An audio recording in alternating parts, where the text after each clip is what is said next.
The shoe world is confusing. So like if you go to a shoe wall in any store, all the shoes pretty much look the same. It's hard to really tell what is a neutral running shoe, a stability running shoe, a motion control running shoe is. And every brand makes all three categories. And those categories are designed for foot types. And so if you go to a specialty store where you can actually get fitted, we can fit, measure you, watch you walk barefoot, and figure out which foot type is going to match that shoe type. A lot of people wear a size too small when they're running.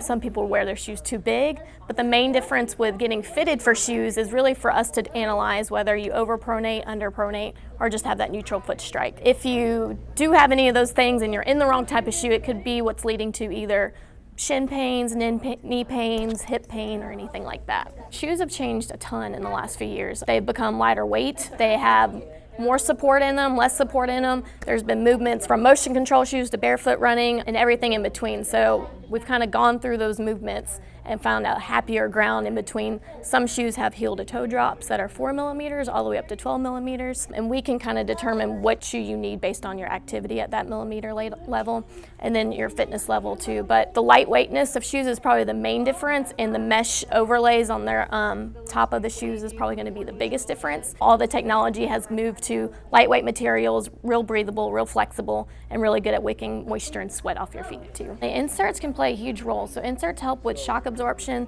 realignment of the foot, rear foot control of the foot as well. And it's always depending on the person. Not everybody needs an insert, but the people that do, it can really benefit. The insert will actually sit up against three-dimensionally to the foot versus the two-dimensional flat platform that a shoe provides.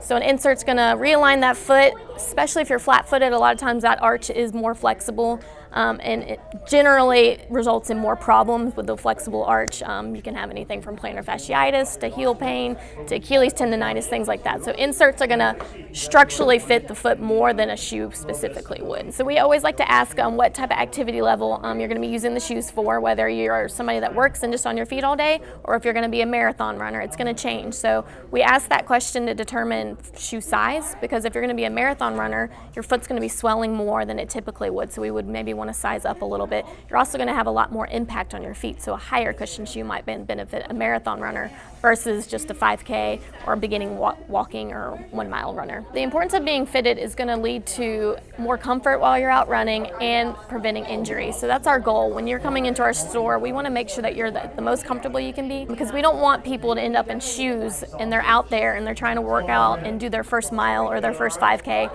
and then their shoes are killing them, and so that's the reason that they end up quitting.